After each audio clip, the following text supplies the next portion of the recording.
विद्यावर्धक मंडळ संचलित दिवचलच्या श्री शांतादुर्गा माध्यमिक विद्यालयान आनीक एक नवीन स्मार्ट क्लास सुरू जाल्या। आदले शिक्षक आणि ज्येष्ठ नागरिक दीनानाथ तारी हांणी पुरस्कृत केल्ल्या ह्या क्लासीचे बुधवारा उक्तावण जाले।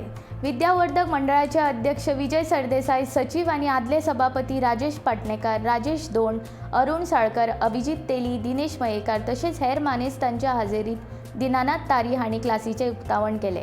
विद्यावर्धक मंडळा वतीन अध्यक्ष विजय सरदेसाई हांच्या हस्तुकीं दीनानाथ तारी हांचो भोवमान केलो।